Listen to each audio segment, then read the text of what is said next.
Feliz y bendecido día, aprendiendo un curso de milagros. El secreto de la verdadera oración es olvidarte de las cosas que crees necesitar. Pedir algo específico es igual que ver el pecado primero y luego perdonarlo. Del mismo modo, al orar pasas por alto tus necesidades específicas, tal como las ves, y las dejas en manos de Dios. Ahí se convierten en los regalos que le haces, pues le dicen que no antepondrás otros dioses a Él, ni que quieres otro amor que el suyo. Este libro es un comienzo, no un final.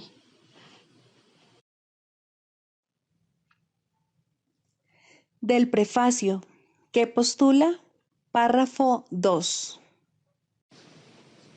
El mundo de la percepción, por otra parte, es el mundo del tiempo, de los cambios, de los comienzos y de los finales. Se basa en interpretaciones, no en hechos. Es un mundo de nacimientos y muertes, basado en nuestra creencia en la escasez, en la pérdida, en la separación y en la muerte. Es un mundo que aprendemos en vez de algo que se nos da. Es selectivo en cuanto al énfasis perceptual, inestable en su modo de operar e inexacto en sus interpretaciones. Introducción. Este es un curso de milagros. Es un curso obligatorio. Solo el momento en que decides tomarlo es voluntario. Tener libre albedrío no quiere decir que tú mismo puedas establecer el plan de estudios. Significa únicamente que puedes elegir lo que quieres aprender en cualquier momento dado. Este curso no pretende enseñar el significado del amor, pues eso está más allá de lo que se puede enseñar.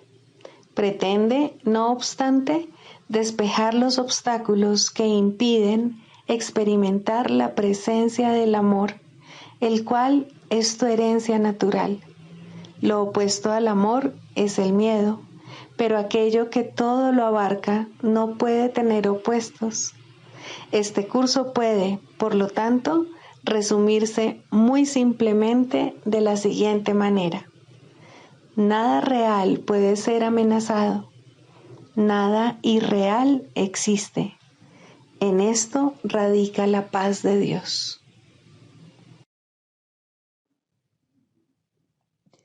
Capítulo 1. El significado de los milagros. Primero, principios de los milagros. Principio 5. Los milagros son hábitos y deben ser involuntarios. No deben controlarse conscientemente. Los milagros seleccionados conscientemente pueden proceder de un falso asesoramiento. Capítulo 31. La visión final. Tercero, los que se acusan a sí mismos. Solo los que se acusan a sí mismos pueden condenar. Antes de tomar una decisión de la que se han de derivar diferentes resultados, tienes que aprender algo y aprenderlo muy bien. Ello tiene que llegar a ser una respuesta tan típica para todo lo que hagas que acabe convirtiéndose en un hábito, de modo que sea tu primera reacción ante toda tentación o suceso que ocurra. Aprende esto y apréndelo bien, pues con ello la demora en experimentar felicidad se acorta por un tramo de tiempo que ni siquiera puedes concebir.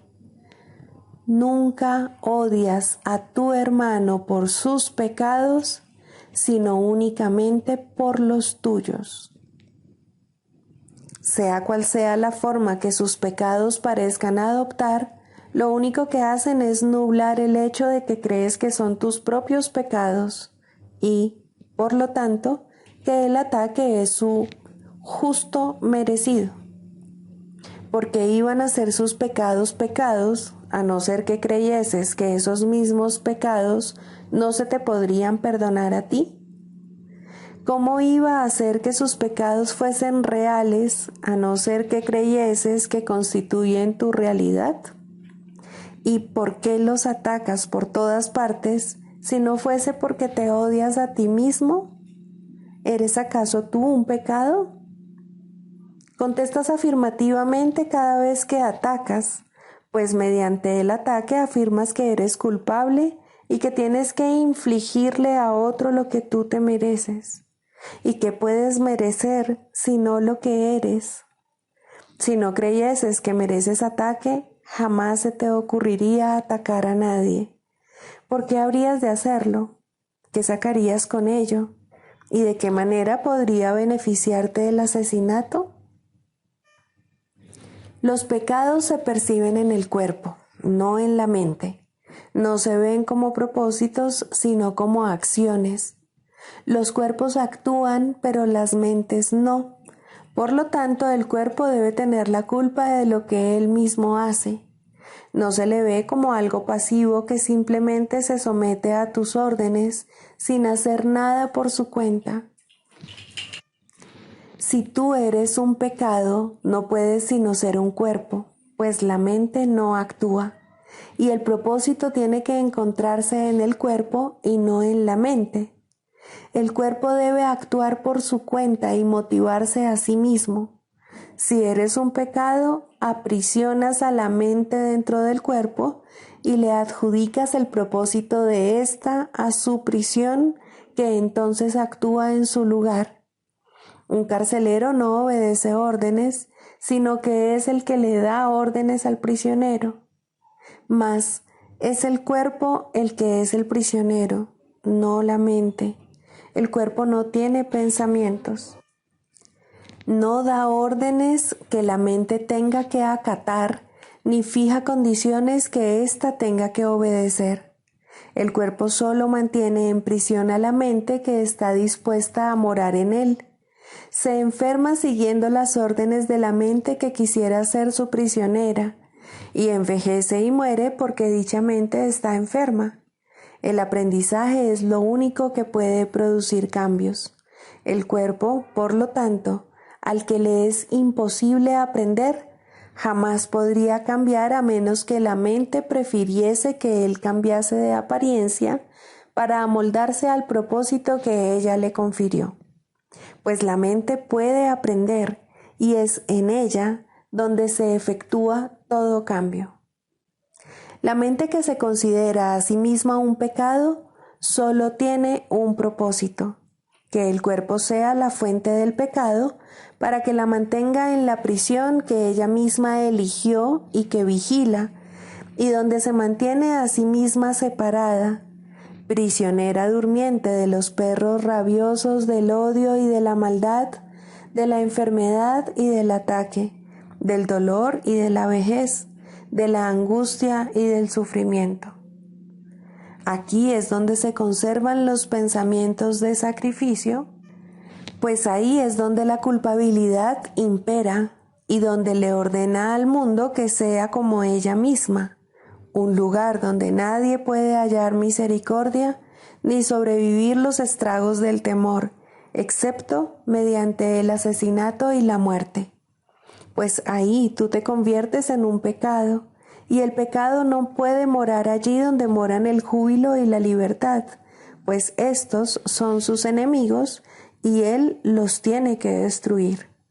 El pecado se conserva mediante la muerte, y aquellos que creen ser un pecado no pueden sino morir por razón de lo que creen ser. Alegrémonos de que ves aquello que crees y de que se te haya concedido poder cambiar tus creencias. El cuerpo simplemente te seguirá. Jamás te puede conducir a donde tú no quieres ir. No es un centinela en tu sueño, ni interfiere en tu despertar. Libera a tu cuerpo del encarcelamiento y no verás a nadie prisionero de lo que tú mismo te has escapado. Tampoco querrás retener en la culpabilidad a aquellos que habías decidido eran tus enemigos, ni mantener encadenados a la ilusión de un amor cambiante a aquellos que consideras amigos. Los inocentes otorgan libertad como muestra de gratitud por su liberación, y lo que ven apoya su liberación del encarcelamiento y de la muerte. Haz que tu mente sea receptiva al cambio, y ni a tu hermano ni a ti se os podrá imponer ninguna pena ancestral, pues Dios ha decretado que no se pueda pedir ni hacer ningún sacrificio.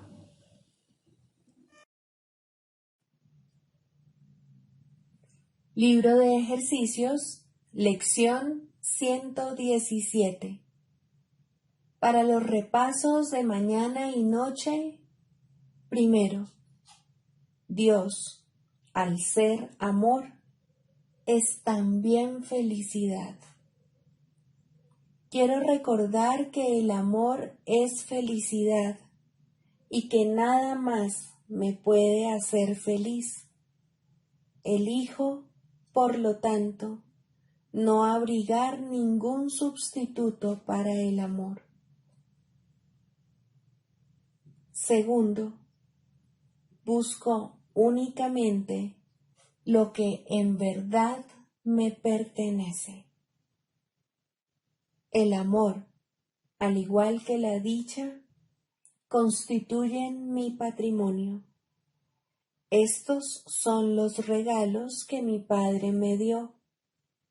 Aceptaré todo lo que en verdad me pertenece. A la hora en punto, Dios, al ser amor, es también felicidad. Media hora más tarde, busco únicamente lo que en verdad me pertenece.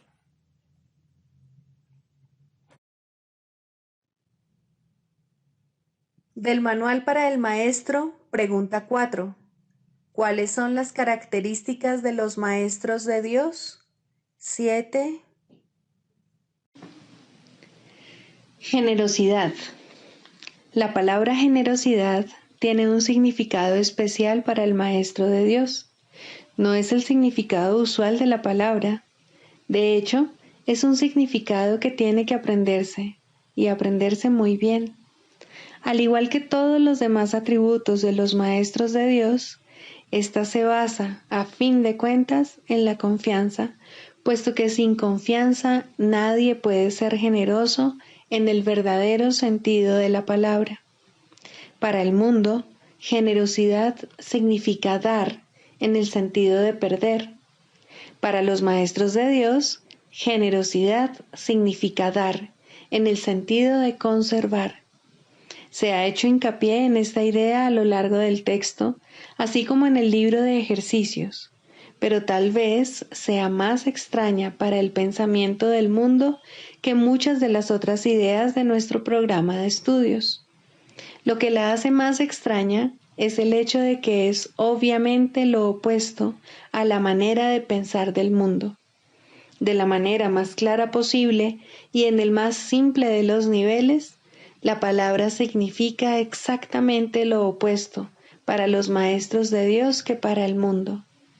El maestro de Dios es generoso en interés propio, pero no nos referimos aquí al interés propio del ser del que el mundo habla. El maestro de Dios no quiere nada que él no pueda dar, pues se da cuenta de que, por definición, ello no tendría ningún valor para él.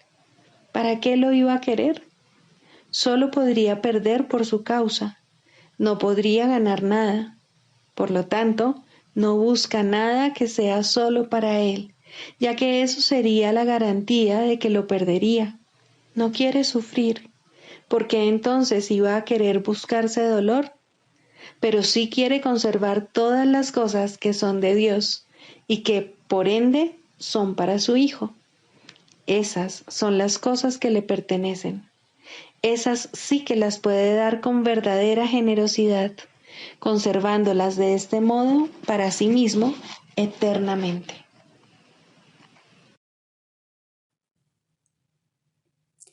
Manual para el Maestro 27. ¿Qué es la muerte? La muerte es el sueño central de donde emanan todas las ilusiones. ¿No es acaso una locura pensar que la vida no es otra cosa que nacer, envejecer, perder vitalidad y finalmente morir? Ya hemos planteado esta pregunta anteriormente, pero ahora debemos examinarla con mayor detenimiento. La creencia fija e inalterable del mundo es que todas las cosas nacen para morir. Se considera que así es como opera la naturaleza y ello no se debe poner en tela de juicio, sino que debe aceptarse como la ley natural de la vida. Lo cíclico, lo cambiante y lo incierto, lo inestable y lo inconstante, lo que de alguna manera crece y mengua siguiendo una trayectoria determinada, es lo que se considera la voluntad de Dios. Y nadie se pregunta si un creador benigno hubiese podido disponer algo así. Si el universo que percibimos fuese tal como Dios lo creó, sería imposible pensar que Dios es amoroso, pues aquel que ha decretado que todas las cosas mueran y acaben en polvo, desilusión y desesperanza, no puede sino inspirar temor. Tu insignificante vida está en sus manos, suspendida de un hilo que él está listo para cortar sin ningún remordimiento y sin que le importe, tal vez hoy mismo. Y aun si esperase, el final es seguro de todas formas. El que ama a un Dios así no conoce el amor, ya que ha negado que la vida sea real. La muerte se ha convertido en el símbolo de la vida. Su mundo es ahora un campo de batalla en donde reina la contradicción y los opuestos luchan en una guerra interminable. Allí donde hay muerte es imposible la paz. La muerte es el símbolo del temor de Dios. La idea de la muerte oculta su amor y lo mantiene al margen de la conciencia, cual un escudo puesto en alto para bloquear el sol. Lo siniestro de este símbolo basta para demostrar que la muerte no puede coexistir con Dios. La muerte presenta una imagen del Hijo de Dios en la que ésta acaba descansando en paz, en los brazos de la devastación, donde los gusanos lo esperan para darle la bienvenida y así prolongar un poco más su propia existencia gracias a su muerte. Mas los gusanos están igualmente condenados a morir, y de esta forma todas las cosas viven gracias a la muerte. En la naturaleza, el devorarse unos a otros es la ley de la vida. Dios está loco y solo el miedo es real. La extraña creencia de que una parte de las cosas que mueren puede seguir existiendo separada de lo que muere, tampoco proclama a un Dios amoroso, ni vuelve a sentar las bases para que se tenga confianza. Si la muerte es real para una sola cosa, la vida no existe. La muerte niega la vida, pero si la vida es real, lo que se niega es la muerte. En este caso no puede haber transigencia alguna. O bien existe un Dios de miedo, o bien uno de amor. El mundo intenta hacer miles de transigencias al respecto y tratará de hacer 1000 más. Ni una sola puede ser aceptable para los maestros de Dios, ya que ninguna de ellas sería aceptable para Dios. Él no creó la muerte, puesto que no creó el miedo. Para él, ambas cosas están igualmente desprovistas de sentido. La realidad de la muerte está firmemente arraigada en la creencia de que el Hijo de Dios es un cuerpo, y si Dios hubiese creado cuerpos, la muerte sería ciertamente real. Pero en ese caso, Dios no sería amoroso. Ningún otro punto ilustra en forma tan clara el contraste que existe entre la percepción del mundo real y la del mundo de las ilusiones. Si Dios es amor, la muerte es, de hecho, la muerte de Dios, y por lo tanto, su propia creación no puede sino temerle. Dios no es su padre, sino su destructor, su vengador, no su creador. Sus pensamientos son aterradores y su imagen temible. Contemplar sus creaciones es morir. El último enemigo destruido será la muerte. Por supuesto que sí. Sin la idea de la muerte no habría mundo. Todos los sueños acabarán con este. Esta es la meta final de la salvación, el fin de todas las ilusiones. Y todas las ilusiones nacen de la muerte. ¿Qué puede nacer de la muerte y tener vida? Por otra parte, ¿qué puede originarse en Dios y morir? Las inconsistencias, las transigencias y los ritos que el mundo fomenta en sus vanos intentos de aferrarse a la muerte y al mismo tiempo pensar que el amor es real, no son más que necios trucos mágicos que no tienen sentido ni eficacia. Dios es eterno, al igual que todas las cosas creadas en Él. ¿No ves que de no ser así, Él tendría un opuesto y el miedo sería tan real como el amor? Maestro de Dios, tu única tarea puede definirse de la siguiente manera. No hagas ningún trato en el que la muerte sea parte integrante de él. No creas en la crueldad, ni permitas que el ataque oculte la verdad de ti. Lo que parece morir tan solo se ha percibido incorrectamente y se ha llevado al campo de las ilusiones. De ahí que tu tarea sea ahora permitir que las ilusiones sean llevadas ante la verdad. Mantente firme solo en esto. No te dejes engañar por la realidad de ninguna forma cambiante. La verdad no cambia ni fluctúa, ni sucumbe ante la muerte o ante la destrucción. ¿Y cuál es el final de la muerte? Nada más que esto. El reconocimiento de que el Hijo de Dios es inocente ahora y siempre. Nada más que eso, pero no olvides que tampoco es menos.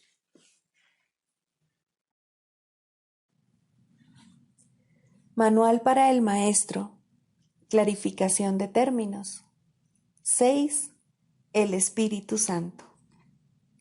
Jesús es la manifestación del Espíritu Santo, a quien Él invocó para que descendiese sobre la tierra después de su ascensión al cielo, es decir, después de haberse identificado completamente con el Cristo, el Hijo de Dios tal como Él lo creó. Al ser el Espíritu Santo una creación del único Creador, y al crear junto con Él y a su semejanza o espíritu, es eterno y nunca ha cambiado. Fue invocado para que descendiese sobre la tierra, en el sentido de que entonces se hizo posible aceptarle y escuchar su voz. Su voz es la voz de Dios y, por lo tanto, ha adquirido forma. Dicha forma no es su realidad, la cual solo Dios conoce junto con Cristo, su verdadero Hijo, quien es parte de Él. Al Espíritu Santo se le describe a lo largo del curso como aquel que nos ofrece la respuesta a la separación y nos trae el plan de la expiación, al asignarnos el papel especial que nos corresponde desempeñar en dicho plan y mostrarnos exactamente en qué consiste. Él ha designado a Jesús como el líder para llevar a cabo su plan, ya que Jesús fue el primero en desempeñar perfectamente su papel. Se le ha dado pleno poder en el cielo y en la tierra, y lo compartirá contigo cuando tú hayas desempeñado el tuyo. El principio de la expiación le fue dado al Espíritu Santo mucho antes de que Jesús lo pusiese en marcha. Al Espíritu Santo se le describe como el último vínculo de comunicación que queda entre Dios y sus hijos separados. A fin de llevar a cabo esta función especial, Él ha asumido una doble función. Goza de conocimiento porque es parte de Dios, percibe porque fue enviado para salvar a la humanidad. Él es el gran principio corrector, el portador de la verdadera percepción, el poder intrínseco de la visión de Cristo. Él es la luz en la que se percibe el mundo perdonado, en el que solamente puede verse la faz de Cristo. Él nunca se olvida del Creador ni de su creación. Él nunca se olvida del Hijo de Dios. Él nunca se olvida de ti. Te brinda el amor de tu Padre en un eterno resplandor que nunca será extinguido, porque Dios mismo lo depositó ahí. El Espíritu Santo mora en la parte de tu mente, que es parte de la mente de Cristo. Él representa a tu ser y a tu Creador, quienes son uno. Habla por Dios y también por ti, ya que está unido a ambos. Por consiguiente, Él es la prueba de que ambos son uno solo. El Espíritu Santo parece ser una voz, pues de esa forma es como te comunica la palabra de Dios. Parece ser un guía por tierras lejanas, pues esa es la clase de ayuda que necesitas. Y también parece ser cualquier cosa que satisfaga las necesidades que creas tener. Pero Él no se engaña cuando te percibes a ti mismo atrapado por necesidades que no tienes. De ellas es de las que quiere liberarte. De ellas es de las que quiere ponerte a salvo. Tú eres su manifestación en este mundo. Tu hermano te invoca para que seas su voz junto con él. Por sí solo no puede ser el ayudante del Hijo de Dios, pues por sí solo no tiene ninguna función. Pero unido a ti es el resplandeciente Salvador del mundo, cuyo papel en la redención de éste tú has completado. Él te da las gracias a ti y a tu hermano, pues te elevaste con Él cuando Él empezó a salvar al mundo, y estarás con Él cuando el tiempo haya cesado y ya no quede ni rastro de los sueños de rencor en los que bailabas al compás de la exangüe música de la muerte, pues en su lugar se oirá el himno a Dios por unos momentos más. Y luego ya no se oirá más la voz, ya que no volverá a adoptar ninguna forma, sino que retornará a la eterna amorfía de Dios.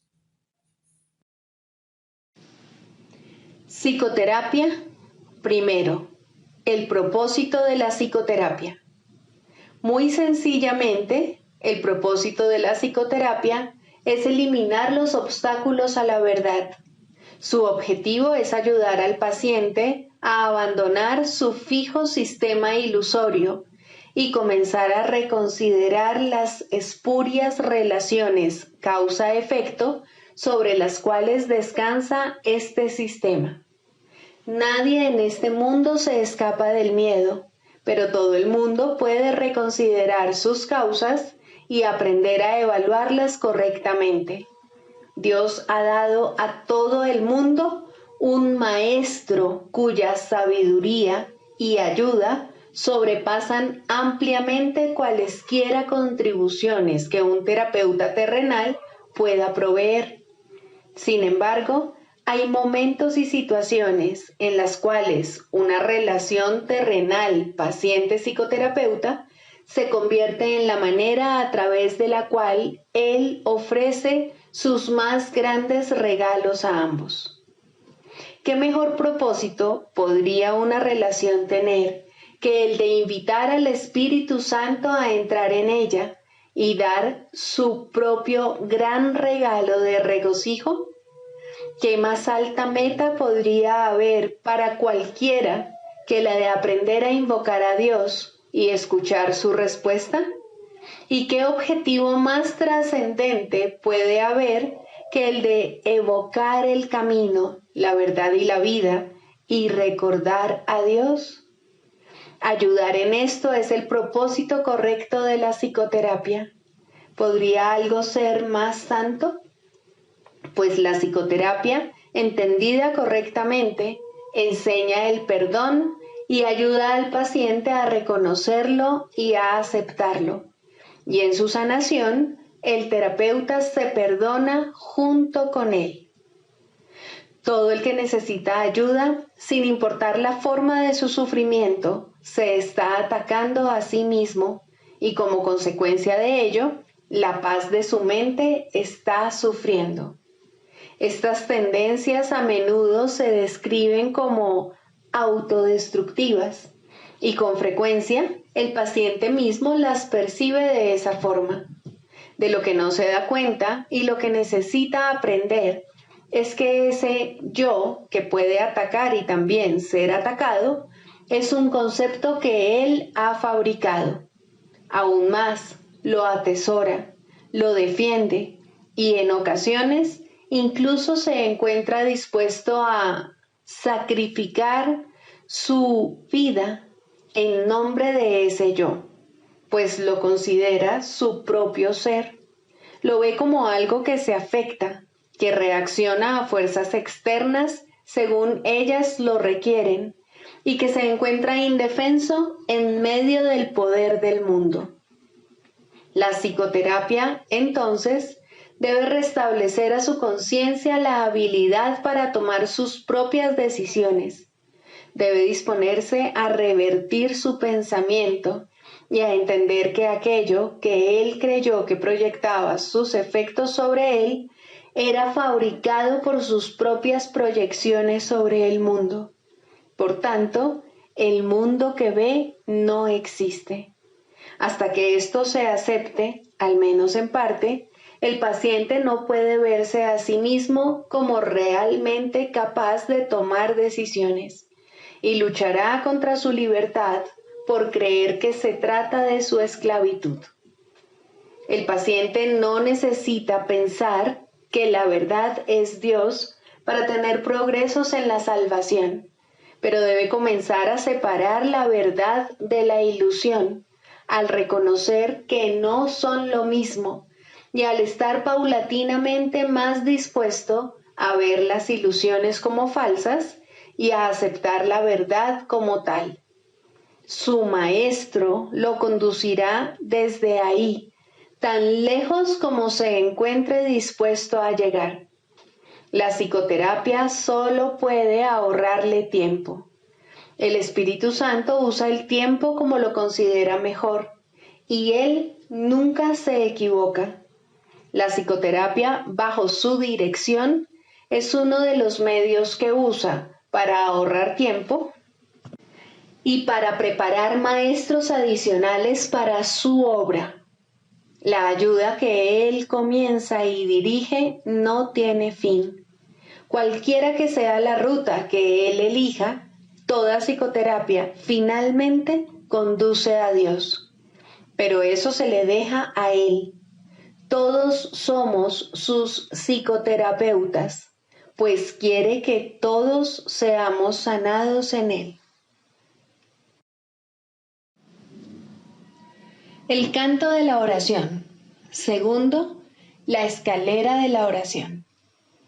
La oración no tiene principio ni fin, es parte de la vida, pero sí cambia de forma y crece a medida que uno va aprendiendo hasta que alcanza su estado amorfo y se funde en una comunicación total con Dios. En su aspecto peticionario, no necesita apelar a Dios, que de hecho rara vez se hace, y ni siquiera entraña creencia alguna en Él. En estos niveles, la oración es un simple desear que surge de un sentido de carencia y escasez. Estas formas de oración o de pedir desde la necesidad siempre entrañan un sentimiento de debilidad e insuficiencia. Nadie, pues, que esté seguro de su identidad, podría orar de esta manera. Pero no es menos cierto que nadie que no tenga certeza sobre su identidad puede evitar hacerlo. La oración es tan continua como la vida. Todo el mundo ora sin cesar, Pide y ya has recibido, pues has determinado qué es lo que quieres. Es posible, asimismo, alcanzar una forma más elevada de pedir desde la necesidad, puesto que en este mundo la oración es reparadora y, por lo tanto, entraña niveles de aprendizaje. En este caso, la petición puede ser dirigida a Dios con verdadera fe, pero aún sin comprensión. Por lo general, se ha alcanzado un vago y con frecuencia inestable sentido de identificación con Él, pero tiende a estar desenfocado por un sentimiento de pecado profundamente arraigado. En este nivel es posible que se sigan pidiendo cosas mundanas en variedad de formas, como también es posible pedir dones tales como la bondad o la honestidad y, en particular, perdón para las muchas fuentes de culpa que inevitablemente yacen bajo cualquier oración procedente de la necesidad. Sin culpa no hay escasez. Quien está libre de pecado no tiene necesidades. En este nivel surge también esa curiosa contradicción de términos conocida como orar por nuestros enemigos. La contradicción no se encuentra en las palabras mismas, sino más bien en la manera en que usualmente se interpretan. Mientras creas tener enemigos, habrás limitado tu oración a las leyes del mundo y habrás limitado también tu capacidad para recibir y para aceptar a esos mismos estrechos márgenes. Sin embargo, si tienes enemigos, tienes necesidad de oración y una gran necesidad, por cierto. Entonces, ¿qué significa realmente la frase? Significa que debes orar por ti para que no busques aprisionar a Cristo y así perder el reconocimiento de tu propia identidad. No traiciones a nadie o te traicionarás a ti mismo. Un enemigo es el símbolo de un Cristo prisionero.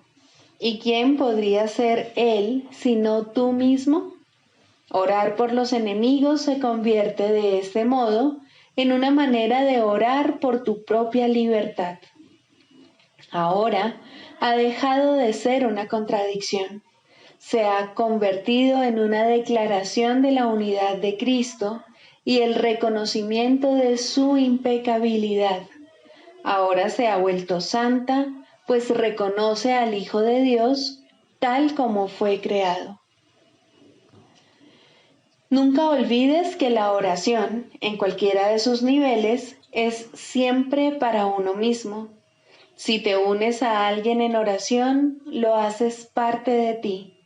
El enemigo eres tú, al igual que eres el Cristo. Por ello, antes de hacerse santa, la oración es una elección. Tú no eliges por otro, solo puedes elegir por ti mismo. Ora verdaderamente por tus enemigos, pues en esto radica tu propia salvación. Perdónalos por tus pecados y serás realmente perdonado. La oración es una escalera que llega hasta el cielo.